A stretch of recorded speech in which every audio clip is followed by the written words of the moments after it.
أما بعد فأعوذ بالله من الشيطان الرجيم بسم الله الرحمن الرحيم ولا تأكلوا أموالكم بينكم بالباطل وتدلوا بها إلى الحكام لتأكلوا فريقا من أموال الناس بالإثم وأنتم تعلمون صدق اللہ العظیم۔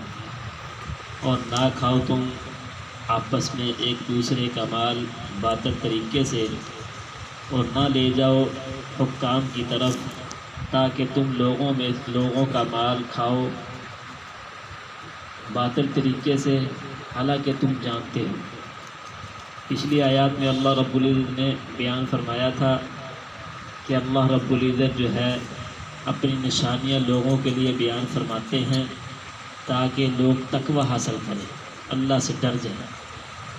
اور اس آیت میں اللہ رب العزت نے تقوی حاصل کرنے کا ایک طریقہ بتلایا ہے، اس لیے کہ تقوی اس وقت آتا ہے، اللہ کا خوف اس وقت آتا ہے جب آدمی کا کھانا پینا جو ہے حلال کا ہو۔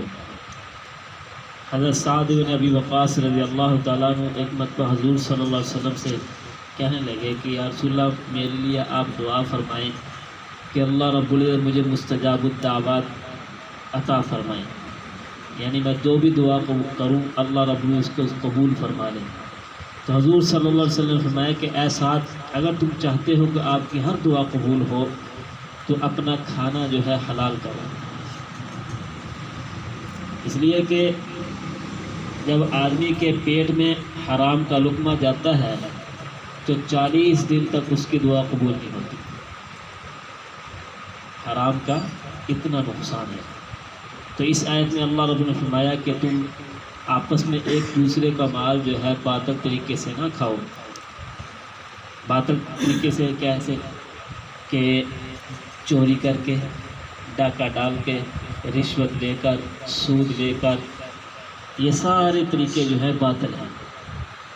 ان طریقوں سے اگرچہ مال جو ہے وہ حلال ہوتا ہے، لیکن ان ذرائع سے مال حاصل کیا وہ باطل اور حرام ہوتا ہے۔ اس لیے اللہ نے فرمایا کہ تم لوگوں کا مال جو ہے باطل طریقے سے نہ کھاؤ، حرام طریقے سے نہ کھاؤ۔ اور دوسری کہ تم حکام کی طرف نہ لے کر جاؤ تاکہ تم لوگوں کا مال حاصل کرو۔ اس کا مطلب کیا ہے کہ آپ کو پتہ ہے کہ یہ مال کسی اور کا ہے، آپ جا کر قاضی کے پاس جاتا عدالت میں دعویٰ دائر کرتے ہو کہ یہ مال میرا ہے، اور عدالت میں تو گواہوں کے پیش نظر فیصلہ کرنا ہے۔ ایک تو یہ طریقہ ہے کہ آپ نے جج کو پیسے دیے، رشوت دی، اس نے آپ کے حق میں فیصلہ کر دیا۔ آپ کو پتہ ہے کہ یہ مال میرا نہیں ہے، وانتم تعلمون، تم جانتے ہو یہ مال میرا نہیں ہے، لیکن پھر بھی رشوت دے کر یا گواہوں کے ذریعے آپ نے فیصلہ اپنے حق میں کروا لیا، تو یہ مال پھر بھی آپ کے حق میں حلال نہیں ہوگا۔ حضور صلی اللہ علیہ وسلم نے فرمایا، ام سلمہ رضی اللہ تعالیٰ عنہ فرماتی ہیں کہ حضور صلی اللہ علیہ وسلم نے فرمایا کہ میں بھی انسان ہوں، تم میرے پاس جھگڑے لے کر آتے ہو، اور بسا اوقات جو ہے کوئی آدمی تیز ترار ہوتا ہے اور گواہوں کے ذریعے، کیونکہ فیصلہ ہوتا ہے گواہ کے دیکھ کر، گواہی پیش ہو گئی، اب جج نے فیصلہ کر دیا۔ تو حضور سے فرمانے کہ آپ جو ہے گواہی کے ذریعے مجھ سے میں فیصلہ کر دیتا ہوں، آپ کو علم ہوتا ہے کہ یہ مال میرا نہیں ہے، یہ چیز میری نہیں ہے، پھر بھی آپ کے لیے میرے فیصلے کے باوجود بھی آپ کے لیے وہ چیز حلال نہیں ہوگی۔ آپ کے ذہن میں یہ نہ آئے کہ حضور صلی اللہ کے نبی نے فیصلہ کر دیا اب یہ مال میرا نہیں۔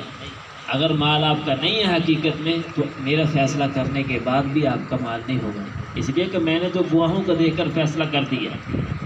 اور آج کل جو ہے جج بھی اگر صحیح ہے، وہ اس نے گواہوں کی دیکھ کر اس نے فیصلہ کر دیا، اور آپ کو علم ہے کہ یہ میرا نہیں ہے، پھر آپ اس پر قبضہ کریں گے، آپ اس کو کھائیں گے، یہ آپ کے لیے حلال نہیں ہے۔ تو اس آیت میں اللہ رب العزت اسی کو بیان فرمایا کہ وَلَا تَأْكُلُوا أَمْوَالَكُمْ بَيْنَكُمْ بِالْبَاطِلِ، کہ تم لوگوں کا مال جو ہے، ایک دوسرے کا مال جو ہے ناجائز طریقے سے حاصل نہ کرو، نہ کھاؤ۔ وَتُدْلُوا بِهَا إِلَى الْحُكَّامِ، اور قاضی سے فیصلہ نہ کرواؤ اپنے حق میں جھوٹی گواہی کے ذریعے یا رشوت دے کر۔ اگر آپ نے اس فیصلہ کروا بھی لیا پھر وہ آپ کا مال نہیں ہوگا۔ وانتم تعلمون، آپ جانتے بھی ہو یہ مال میرا نہیں ہے۔ یا دوسری صورت یہ ہے کہ قاضی جانتا ہے کہ یہ مال اس کا نہیں ہے، اس نے رشوت لے کر فیصلہ کر دیا، پھر بھی وہ آپ کا نہیں ہوگا، پھر قاضی پر بھی وبال آئے گا۔ اگر قاضی کو نہیں پتہ، اس نے گواہی دے کر اس نے فیصلہ کر دیا ہے، پھر جو مال کھانے والا ہے اس پر وبال ہوگا۔ تو اس لیے اللہ رب نے فرمایا کہ اگر آپ تقوی حاصل کرنا چاہتے ہو، اپنا کھانا پینا درست کرو۔ ہر آدمی دیکھ سکتا ہے، میں بھی، آپ بھی، ہم اپنا محاسبہ کر سکتا ہے کہ میں جو مال کما رہا ہوں اس میں کسی کا حق تو نہیں لگا ہوا۔ یہ جو میں مال کما رہا ہوں یہ باطل طریقے سے تو نہیں میرے پاس آیا۔ یہ نہ ہو کہ ہم مال کھاتے رہیں پھر کہتے ہیں کہ ہماری دعائیں قبول نہیں ہوتی۔ اسی بات میں آتا ہے کہ ایک آدمی جو ہے پراگندہ بالوں والا ہو، سفر میں ہو، حالانکہ مسافر کی دعا قبول ہوتی ہے، وہ سفر میں ہو، سفر کی وجہ سے اس کے بال جو ہے وہ بکھرے ہوئے ہوں، وہ اللہ سے آہوزاری کر رہا ہو، اللہ تعالیٰ اس کی دعا نہیں قبول فرمائیں گے۔ کیوں؟ اس لیے کہ اس کا کھانا جو ہے حرام کا ہو۔